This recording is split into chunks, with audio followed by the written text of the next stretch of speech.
Хай, окгүй байна. За өнөөдөр би та нарт ураасыг задлан гэж тайлбарлаж өгнө үү? Юу вэ? Агуулж яваад 4-р үзэгдэл маань тусдаг байх нэ. Киёва, буугаарай. Хөөй.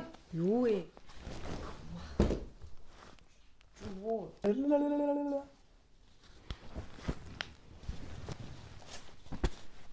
Хай, окгүй байна.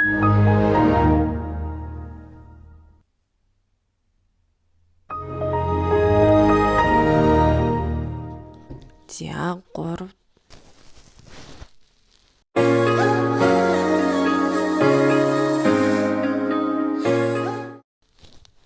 Хай, окгүй байна. За өнөөдөр би та нарт уран спеллетийн талаар ярьж өгнө. За уран спеллет маань 2 бүлэг, 5 үзэгдэлтэй байлээд хөгжмийн зохиолч Чулуун цомнолыг Ширндэв гэж хүн бичиж байсан байна. За тэгээд Монголд гэж манай тайзнаа хамгийн анх 1973 оны 12 сарын 30-нд тоглогдсон. 2008 онд шинжлэн тоглогдсон байдаг. За гол дүрүүд хас, хандармаа, хасын ээж ханд. За тэгээ хандармаагийн найзууд Хушуу ноён, Тарган банд 12 жил. Энэ балет маань ерөнхийдөө хасын нутаг, хангай нутаг гэж явдаг. Хангай нутаг эдэр мөрний хойд хөвөөнд ийм уулархаг хадан хясаануудаар чимэглэгдсэн байдаг. Хадан хясаануудын тэнд ганц бор гэр байдаг нь хасын гэр. Хас гэртээ ээж хандтайгаа амьдардаг. За нэгдээд 1-р үзэгдэл эхлэхэд хас маань тайзан дээр нэг зүйл урлаад юм хийгээд л аюу завгүй тийм байж идэг. Тэгэнгүүт нь хандармаагийн найз хоёр найз нь гарч ирээд хасыг өмүүлээд ингээд саад болдог. За тэгээд удалгүйч угаасаа хандармаа араас нь ирээд тэрээд ингээд Бээжийн гут нь хас тэр гуравт хийсэн далавчаа үзүүлдэг. Тэгээд далавчаа үзүүлэхээр би жигүүртэн шувуу шиг энэ далавчтайгаа хадан гисааны орой дээрээс нисч үзүүлье гэд тэгэнгүүт нөгөө гурав нь тийм юм гэж юу байсан юм бэ гэж жоохон доогдохгүй гэл тэгэнгүүт нэрнгэсээ гэдэг нэрнгэсээ хадан гисаалуу авраал янгууд нөгөө гурав нь сандраал араас нь гэл санаа зовоол. Тэгсэн чинь ингээ үсэрчдэг. Үсрэхт нь нөгөө гурав нь айгаад ингээ нүрээд арчдаг байхгүй. Тэгээд яана яасан болоо гэж тэгжингүүт нь хас маань инх тун буусан байдаг. Тэгээд ирээд баярлаад нөгөөтгч инх мэд буугаад ирсэн болохоор нь баярлаад нөгөөд чи ингээд бэжсэн чинь дуу аваа гараад ингээд шуугилтаа тахлаар ээж нь гэрээсээ гараад ирдэг. Тэгээд ээж нь гэрээсээ гарч ирснээр хас маань найз охин хандармаагаа ээжтэй танилцуулаад тэгээд ээж нь буцаад гэрте орчдөг. Тэгээд энэ хэд ингээд хөвгчлөлтөөд баярлалаад байжсэн чинь цоржлом ирдэг. Хасын ийм уран ухаан авиасыг сонсоод хүрээнээс хасыг хийд тавиачаад бурхад урлуулахаар авч явахаар болоод ээжт нь хэлээд тэгээд аваа явдаг. Ингээд 1-р үзэгдэл дуустдаг. 2-р үзэгдэл маань зарцлам хасыг дагуулж ирдэг. Тэгээд цоржлом хасыг урландаа угаасаа авиас чадварыг ашиглах гэж авчирсан болохоор ингээл тийм бүрхтийн дүрс хийгэрэй гэл даалгаал ингээл явцдаг. Гэхдээ хас маань угаасаа шашин шүтлэггүй болохоор ерөөсө тэр бүрхтийн дүрсийг бол хийдгүү өөрийнхоороо л зүгээр зүрүүдлээл өөрийнхөө хий гэж бодсон дүрснүүдээ хийдэг. Тэнцэн амар хөөрхөн арга савартай хөвгөлтэй байдаг. Ноёатан байдаг. Тэр хоёрын ингээд юу яг нэг тийм амьдрал дээр яг хэрэлдэж байгаа хосчиг гэл. Яг ер нь тэрэндээс харах юм бол эрэгтэйчүүдээс л болдог шүү гэл. Зүгээр ээж ахт ингээл араас нь эмэгтэй ингээл хөвчөнгөт нь араас нь гэл дон гэл тэнгуут эмэгтэй юу нэ гэл ингээл эргэж харж байгаа юм шиг нэг тиймэрхүү тэр амир хөөрхөн. Тэгээд мөн цоржламыг айлгах зорилгоор лүдийн дүрс хийсэн байдаг.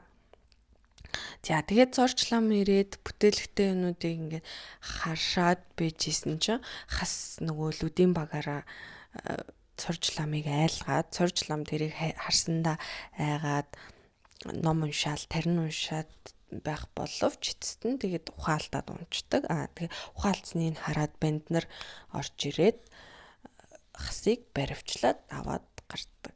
Ингээд 20 дугаар үзэгдэл дуснаа. 3 дугаар үзэгдэл маань хүрээний зах газар цорж ламыг айлгсан лүдийн дүрсийг шатаах гэж одоо ардууд банд нар цугласан байдаг. Гэтээ одоо яг банд нар болохоор тэр нөгөө лүдийг шатаах гад яг ингээл харж хамгаалаад байж идэг. За тэгээ ард цугларнаа. Ард цуглархад тэр дунд хайртай хүнийхээ араас алс хол хангай нутгаас ирсэн хандармаагийн хоёр найз мөн ардууд донд хасны найзууд бас харагдчих байдаг. За ламнар золигт гаргаж хүрээнээс хөөхөөр одоо шийдсэн хасыг дагуулж ирдэг. Тэгэнгүүт яг бүжгийн жүжиг дээрээ болохоор хандармаа ингээл хүмүүсээс тусламж гуйгаал ламнараас ингээл хасыг явууллаач гэл юм гуйсан монолог маягийн тийм вариац байдаг. Тэрний төгсгөл тэр бүжиг яваад дуусангууд нь миний санаж байгаагаар тарган банд гэж дүр байдаг байхгүй. Тэр тарган банд болохоор одоо нөгөө банд нараа жоохон толгойлдог хат маань тэр хандармааг түлхчдэг. Тэгээд ер нь ингээд нөгөө ардууд уурлаад хүү үг болж байна энэ тэрий гээд өмнө самунд дэгдээд сүулдэ нөгөө ардууд маань лам банд нартай, шалдан банд нартай зодтолдох болоод тэгээд зодоо ноцтолтон болоод дэжсэн чинь цорж лам ирээд тэр үүмэн самуун зогсноо. За цорж лам ирээд мөн галын бурхныг хвчраад галын бурхан бүжиглж дуусаад тэр лүдийг аваачиж шатаадаг. Тэгээд хасыг аваа явцдаг. Харин араас нь гээд хандармаа хасын араас ерөөсөө дагаж явахаар шийдээд яг ингээд хөшиг хаагддгийн даван дээр хандармаа ингээд араас нь явцдаг. Гараа явцдаг. За 4-р үзэгдэл маань хангай нутагт буг согоонууд бүжин наатцгааж байгаагаар эхэлдэг. Ингээ хөшиг нэгтгэхэд буг согоонууд ингээд хөрхөн байж идэг. Энэ бол бүжигчдийн хувьд хамгийн чанга бүжигнүүд гэж хамгийн ер нь хэцүү энэ бүжгийн жүжигийнхаа хамгийн хэцүү бүжиг нь байдаг.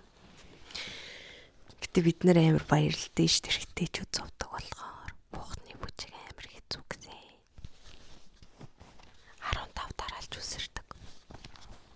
Тэрийг харж бид нэр баясдаг.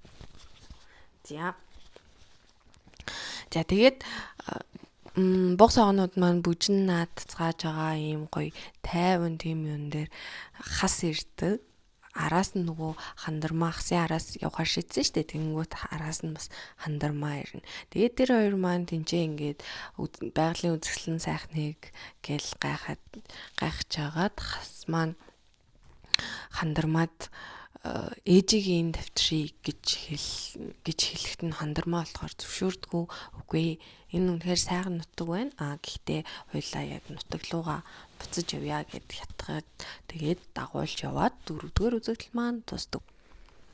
За 5-р үзэгдэл эхлэхэд яг 1-р үзэгдлийн нөгөө хасын гэрийн гаднах яг тэр нөгөө хэсэг байдаг. За тэгээд гэтээ нэг юм нь болохоор хадан сааны нүмер талд нь нэг юм том зүйл бүтээлэгтэй байдаг гэдгийгсэн байгаа. За энэ маань болохоор юу вэ гэхээр хасын урлаж хийсэн 12 жилээр хийсэн юм цаг байдаг. Тэр хас маань бол яг өөрөө эхлээд нь байдгүй. Ингээд найз нөхдүүд нь ирсэн. Тэгэл ээж нь гарч ирэл ээжээс нь тэр юу юм бэ тэрийгээ үзүүлээч гэлтэнгүүд өөгүй би үзүүлэхгүй гэд тэгээд хас хандармаа хоёр ирээ. Тэгээ хас маань тэр бүтээлгээ аваад 12 жилээр хийсэн цагийг бүгд харж гайхаад бишрээд хасын одоо авьяас чадвар уран ухааны бүгдээрээ шагшмагтаад гэдэг. За тэгээд хас маань бас энэ цагийнхаа юунд зориулаад баярт багт наадам одоо хийхээр төлөвсөн байдаг. Одоо ийм 12 жилийн багнууд хийгээд найзуудаараа бүжиглүүлэхээр бэлтгэсэн байдаг. 12 жилүүд маань 3-3-аараа ивэл жилүүдээр хоорондоо хамтдаа бүжиглээд тэгээд энэ маань дуустдаг. Төгсгөлд нь хас хандурмаа хоёрыгоо одоо нутгийн ардууд нь дээш нь өргөөд тэр хоёртоо сайн сайхныг хүсээд мөн тэгээ арт түмэндээ илүү их гоё бүтээл гаргахыг гээд өрөөгөөд дуустдаг байх нэ. За гайвал